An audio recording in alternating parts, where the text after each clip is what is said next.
got to get rid of the banks if we want to stop the socialist agenda. Why do we need money anyways? I mean, honestly, I don't see why we need money. We can trade goods. I have a craft. I have a lot of craft. She has a craft, all right. The sign makes reference to QAnon. Anyway, the guy doing the hilarious and revealing interviews is named Mac, also known on social media as Good Politic Guy. He has a remarkable ability to get MAGA Trump folks to be themselves and show their total ignorance. Who needs money, right? We can all trade our skills. Well, that's communism on steroids, but this is a crowd that says they hate communism and socialism, except the things they endorse suggest the opposite. Watch. There really is going to be some redistribution of wealth because they stole our wealth. So there is going to be some. There should be a redistribution of wealth. Going to be, yeah. So in order to get rid of communism, we need to get rid of the big banks. Yeah. Get rid of big pharma. Right. What else?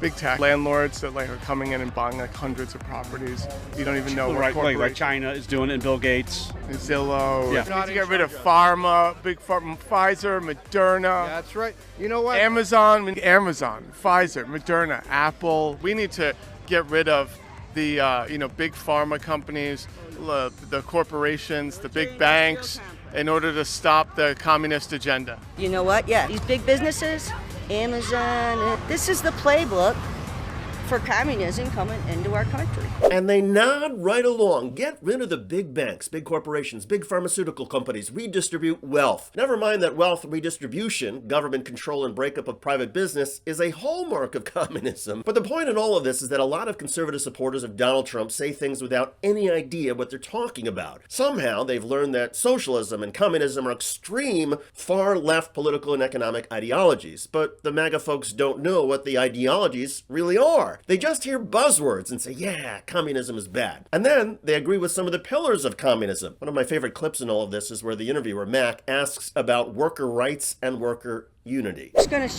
to shut down the country ourselves. So the workers of this country need to get together, go on a general strike. Workers of the world unite, okay, strike, and stop the communist agenda. And they keep nodding to the idea of workers uniting and striking. A lot of people who watch these interviews will say, man, some Americans are so stupid. It's scary. But the emotions these folks demonstrate underscores something very important. A lot of Americans are feeling a fundamental transformation in our society, and that's real. An Oxford study a few years ago found that because of technology and the speed of economic change, nearly half of all the jobs that exist today will disappear within the next 20 years. We don't even have names for the new jobs that are coming. And as the transformation accelerates, entire groups of workers are literally seeing the massive changes to their livelihoods and communities before their eyes. It is frightening. And for people who are not so well educated or don't understand the larger changes in society that are taking place, it becomes very easy to blame the turmoil on somebody or on some particular group. Communists, socialists, immigrants, and etc. We also see some of this on the far left with the anger and disgust at capitalism. And where the far left and far right share some common ground is in the feeling that the establishment needs to be ripped apart because society is now organized around destroying us. The feelings of fear are legitimate even if the buzzwords being used are absurd and ridiculous. Sadly, the buzzwords on the far right are off the charts, and it becomes that much easier for a witty interviewer to play around with the pillars of communism and socialism to show that some Americans are idiotic and hate certain words without knowing what the words